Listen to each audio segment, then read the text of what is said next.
സ്വപ്ന ജോലിക്കായി ഡൗൺലോഡ് ചെയ്യൂ CC learning app. Hi friends, welcome to competitive cracker. ഞാൻ ശ്രീകല. നമ്മുടെ സെറ്റ് എക്സാമിനെ ബന്ധപ്പെടുത്തി ഒരുപാട് ചോദ്യങ്ങൾ ഇപ്പോൾ കുട്ടികൾ ചോദിക്കുന്നുണ്ട്. ഏറ്റവും പ്രധാനപ്പെട്ട ചോദ്യം, HSSC എല്ലാം വന്നിരിക്കുന്ന ഈ ഒരു സാഹചര്യത്തിൽ ഇനി ഇപ്പൊ സെറ്റ് എഴുതിയിട്ട് എന്താണ് പ്രയോജനം, ഇപ്പൊ സെറ്റ് എഴുതിയില്ലെങ്കിൽ എന്ത് സംഭവിക്കും, അല്ലെ? ഇങ്ങനെ ഒരുപാട് ചോദ്യങ്ങളുണ്ട്. അപ്പൊ ഈ ചോദ്യങ്ങൾക്കുള്ള ഉത്തരവുമായിട്ടാണ് ഇന്നത്തെ ഈ ഒരു വീഡിയോ വന്നിരിക്കുന്നത്. ത്രൂ ഔട്ട് കാണുക. ഏറ്റവും പ്രധാനപ്പെട്ട കാര്യം, ഇപ്പം സെറ്റ് എഴുതിയില്ലെങ്കിൽ എന്ത് സംഭവിക്കും? പ്രത്യേകിച്ച് ഒന്നും സംഭവിക്കാനില്ല. ഇതാണ് കുട്ടികളുടെ പക്ഷം. തീർച്ചയായിട്ടും അങ്ങനെ ചിന്തിക്കുന്നതിന് മുമ്പ് നിങ്ങൾ കുറച്ച് കാര്യങ്ങൾ ഇവിടെ അനലൈസ് ചെയ്ത് മനസ്സിലാക്കേണ്ടതായിട്ടുണ്ട്. ഒന്ന്, സെറ്റ് എക്സാമിന്റെ വിജയ ശതമാനം ഒന്ന് കണക്കിലെടുക്കുക. കഴിഞ്ഞ പ്രാവശ്യത്തെക്കാളും വിജയ ശതമാനം കുറഞ്ഞിട്ടാണ് ഇപ്രാവശ്യം വന്നിരിക്കുന്നത്. കഴിഞ്ഞ പ്രാവശ്യം 17% ഇപ്പൊ 15.5% നമ്മുടെ വിജയ ശതമാനം കുറഞ്ഞു. എന്തുകൊണ്ട് കുറഞ്ഞു? തീർച്ചയായിട്ടും എക്സാമിന്റെ ടഫ്നെസ്സിൽ വ്യത്യാസം വന്നിട്ടുണ്ട്, അല്ലെ? അതിൽ കൊടുക്കുന്ന പ്രയോറിറ്റിയിലും വ്യത്യാസം വന്നിരിക്കുന്നുണ്ട്. അതൊരു പ്രധാനപ്പെട്ട കാരണമാണ്. ഈ എക്സാം എഴുതിയതിൽ നല്ലൊരു ശതമാനം കുട്ടികളും ഇപ്പോൾ കോളേജ് ഗോയിങ് അല്ലെങ്കിൽ ഇപ്പോൾ BEd ഡൂയിങ് ആയിട്ടുള്ള സ്റ്റുഡൻസ് ആണ്.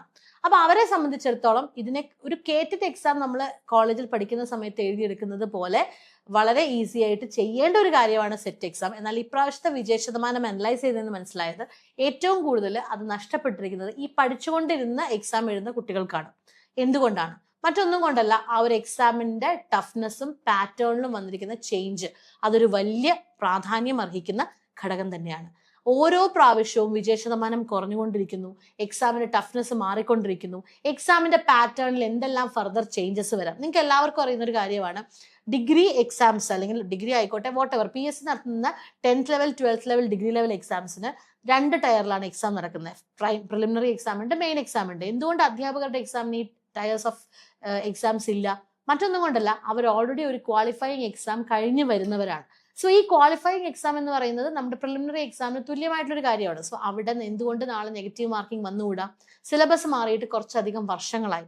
അതുകൊണ്ട് തന്നെ ഒരു സിലബസ് ചേഞ്ച് വരാം, പാറ്റേൺ ചേഞ്ച് വരാം, കുറച്ചധികം റെസ്ട്രിക്ഷൻസും കൂടി അവിടെ ഇമ്പോസ്ഡ് ആയിട്ട് വരാവുന്നതേ ഉള്ളൂ. സോ ഈ മാറ്റങ്ങൾക്ക് മുൻപേ സെറ്റ് ക്ലിയർ ചെയ്യുക എന്നുള്ളതാണ് നമ്മൾ ആദ്യം ചെയ്യേണ്ട ഒരു കാര്യം.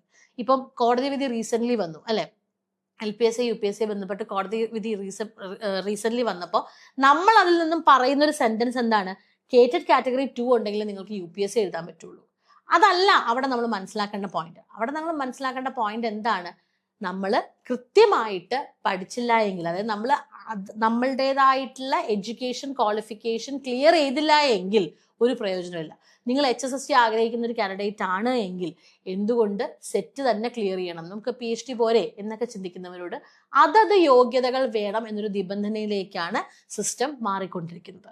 അതുകൊണ്ട് തന്നെ ഒരു അധ്യാപകൻ അല്ലെങ്കിൽ അധ്യാപിക ആകുക എന്നൊരു സ്വപ്നത്തോടു കൂടി മുന്നോട്ട് പോകുന്ന ഉദ്യോഗാർത്ഥികളോട് ഞങ്ങൾക്ക് പറയാനുള്ളത്, മക്കളെ, നിങ്ങളുടേതായിട്ടുള്ള ഒരു എലിജിബിലിറ്റി ക്രൈറ്റീരിയ ഉണ്ടാവും. നിങ്ങൾ ഏതൊക്കെ എക്സാംസിനെ ആഗ്രഹിക്കുന്നുണ്ടോ, നിങ്ങൾ തീർച്ചയായിട്ടും UPSC എഴുതാൻ ആഗ്രഹിക്കുന്നവരായിരിക്കും, നിങ്ങൾ HS എഴുതാൻ ആഗ്രഹിക്കുന്നവരായിരിക്കും, HSSC എഴുതാൻ ആഗ്രഹിക്കുന്നവരായിരിക്കും.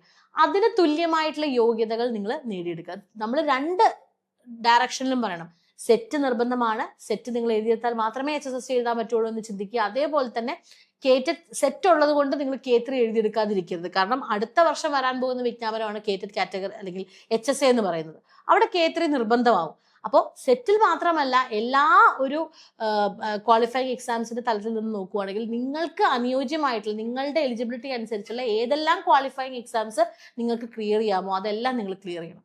സെറ്റിനെ സംബന്ധിച്ചിടത്തോളം എക്സാമിന്റെ വിജയ ശതമാനം കുറഞ്ഞു വരുന്ന ഈ സാഹചര്യത്തിൽ, എക്സാമിന്റെ ടഫ്നെസ് കൂടി വരുന്ന ഈ സാഹചര്യത്തിൽ അടുത്ത HSSC വരട്ടെ, അപ്പോഴത്തേക്കും ഞാൻ സെറ്റ് നേടാം എന്ന് പറഞ്ഞാൽ അടുത്ത HSSCക്ക് മുമ്പായിട്ട് എത്ര സെറ്റ് എക്സാം നിങ്ങളുടെ മുന്നിലേക്ക് വരുന്നുണ്ട് എന്നൊന്ന് ചിന്തിച്ചു നോക്കിക്കേ. 2025 ഇതിന് വിജ്ഞാപനം വന്നു, 26 പരീക്ഷ നടക്കുന്നു, 27 റാങ്ക് ലിസ്റ്റ് നിലവിൽ വരേണ്ടതാണ്. സ്വാഭാവികമായിട്ടും നിലവിൽ വരേണ്ടതാണ്. 2030 വരെ ഇതിന് കാലാവധി ഉണ്ടാവുള്ളൂ. 30 അടുത്ത വിജ്ഞാപനം വിളിക്കുള്ളൂ? ഒരിക്കലുമില്ല. 2028 കൂടി അടുത്ത വിജ്ഞാപനം വരും, അല്ലെ? ആ 2028 കൂടി നമ്മൾ അടുത്ത വിജ്ഞാപനം വരണമെങ്കിൽ തീർച്ചയായിട്ടും അതിനുള്ളിൽ നമ്മൾ സെറ്റ് ക്ലിയർ ചെയ്യണം. അതായത് ഇവിടെ നിന്ന് നിങ്ങൾക്ക് 2 വർഷം ആണ് നിങ്ങളുടെ മുന്നിലുള്ളത്. അതായത് മാക്സിമം പോയാൽ 4 സെറ്റ് എക്സാം. ഈ 4 സെറ്റ് എക്സാം നിങ്ങൾ ഇതിലേതെങ്കിലും ഒരെണ്ണത്തിൽ ക്ലിയർ ചെയ്യണം. വൈകുന്തോറും നമ്മളെ ബാധിക്കുന്ന ഒരുപാട് കാര്യങ്ങൾ, നമ്മൾ പ്രതീക്ഷിക്കാത്ത കാര്യങ്ങൾ സംഭവിക്കാം. അതുകൊണ്ട് തന്നെ എത്രയും പെട്ടെന്ന് സെറ്റ് ക്ലിയർ ചെയ്യുക. അടുത്ത HSSC വരുന്നതിന് മുമ്പ് ഞാൻ ആലോചിക്കാം എന്ന് ചിന്തിക്കരുത്. നിങ്ങളുടേതായിട്ടുള്ള എല്ലാ എലിജിബിലിറ്റി ക്രൈറ്റീരിയയും ക്വാളിഫൈ ചെയ്യുന്നവരാണ് വൈസ് ആയിട്ടുള്ള ഡിസിഷൻ എടുക്കുന്നത് എന്ന് തന്നെയാണ് ഞങ്ങൾക്ക് പറഞ്ഞു തരാനുള്ളത്.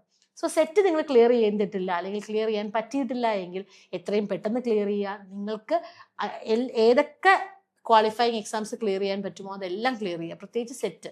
കാരണം ഖാദർ കമ്മിറ്റി നിലവിൽ വരാൻ പോവുകയാണ്. ഖാദർ കമ്മിറ്റി നിലവിൽ വരുമ്പം എന്തിനാണ് ഖാദർ കമ്മിറ്റി നിലവിൽ വരാൻ പോകുന്നത്? ആ ഒരു എഡ്യൂക്കേഷന്റെ ക്വാളിറ്റി എൻഷുർ ചെയ്യാനായിട്ടാണ്. സോ തീർച്ചയായിട്ടും ഇപ്പോൾ സ്കൂളുകളിലുള്ള ഗസ്റ്റ് അധ്യാപകരെ മാറ്റി സ്ഥിരമായിട്ടുള്ള അധ്യാപകരുടെ എണ്ണം കൂട്ടുകയും അവർക്ക് ട്രെയിനിങ് കൊടുത്ത് ഏറ്റവും നല്ല വിദ്യാഭ്യാസ സിസ്റ്റം കൊണ്ടുവരാനാണ് അധ്യാപകർ ശ്രമിക്കുന്നത്. പ്രത്യേകിച്ച് നമുക്കറിയാം 12th 11th എന്ന് പറയുന്ന പല സ്കൂളുകളിൽ നിന്നും അല്ലെങ്കിൽ CBSE നിന്ന് പോലും കുട്ടികൾ സ്റ്റേറ്റിലേക്ക് വരുന്ന ഒരു സാഹചര്യമാണ്.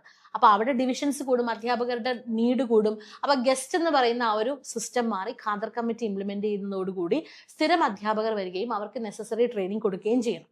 അതിന്റെ അർത്ഥം എന്ത് തന്നെയാണ്? റിട്ടയർമെന്റ്സും കൂടുന്നതിനോടൊപ്പം തന്നെ ഒഴിവുകൾ കൂടി വരും. അടുത്ത ഒരു HSSC വരുമ്പോൾ നിങ്ങൾ വിചാരിക്കുന്നതിനേക്കാൾ കൂടുതൽ വേക്കൻസി നിങ്ങൾക്ക് കിട്ടും. ഇപ്പൊ NVHSC 64 അഡ്വൈസാണ് ഒറ്റയടിക്ക് പോയത്, അല്ലെ? ഒറ്റയടിക്ക് 64 അഡ്വൈസ് പോയി. ആരെങ്കിലും പ്രതീക്ഷിച്ചൊരു കാര്യമാണോ? അല്ല. അപ്പൊ നമ്മൾ ഇതേപോലെ പോകുമെന്ന് ചിന്തിക്കുന്നവർ സത്യം പറഞ്ഞ മണ്ടന്മാരാണ്. എന്ത് ചേഞ്ച് വേണമെങ്കിലും എപ്പോൾ വേണമെങ്കിലും വരാം. നമ്മൾ സജ്ജരായിരിക്കുക എന്നുള്ളതാണ് അവിടെ ചെയ്യേണ്ടത്. സെറ്റ് എക്സാമിനെ സംബന്ധിച്ചിടത്തോളം കാറ്റഗറി 3 പോലെ നമുക്ക് ഈസി ആയിട്ട് ക്രാക്ക് ചെയ്യാൻ പറ്റുന്നൊരു എക്സാം അല്ല. അവിടെ നമുക്ക് ജനറൽ പേപ്പർ ഉണ്ട്, സബ്ജക്ട് പേപ്പർ ഉണ്ട്. കൃത്യമായിട്ടുള്ള പ്രയോറിറ്റി ഇത് രണ്ടിനും കൊടുത്താൽ മാത്രമേ നമുക്ക് എന്ത് ചെയ്യാൻ പറ്റുള്ളൂ? എക്സാം ക്രാക്ക് ചെയ്യാൻ പറ്റുള്ളൂ. സോ കൃത്യമായിട്ട് മനസ്സിലാക്കുക, പഠനം മുന്നോട്ട് കൊണ്ടുപോവുക, ഉഷാറായിട്ട് പഠിക്കുക, എന്ത് ചെയ്യുക? മുന്നോട്ട് വരിക. സെറ്റ് എക്സാമിന്റെ പുതിയ ബാച്ചിനെ കുറിച്ചുള്ള കൂടുതൽ വിവരങ്ങൾ അറിയാനായിട്ട് ഞങ്ങളുടെ ബോർഡ് നമ്പറിലേക്ക് കോൺടാക്ട് ചെയ്യുക. റിസൾട്ട് അഷ്യൂർഡ് ആയിട്ടുള്ള കേരളത്തിലെ ഏറ്റവും മികച്ച അധ്യാപകരെ അണിനിരത്തിക്കൊണ്ടിട്ടുള്ള കോമ്പറ്റേറ്റീവ് ക്രാക്കറിന്റെ സെറ്റ് ബാച്ചാണ്. ഞങ്ങളുടെ മീറ്റപ്പുകളും ഒക്കെ മുന്നിൽ വരികയാണ്. അടിപൊളിയായിട്ട് ഞങ്ങളുടെ കുട്ടികൾ പഠിച്ച് മുന്നോട്ട് പോകുന്നു. കൂടുതൽ വിവരങ്ങൾ അറിയാനായിട്ട് ഞങ്ങളെ കോൺടാക്ട് ചെയ്തുകൊള്ളുക.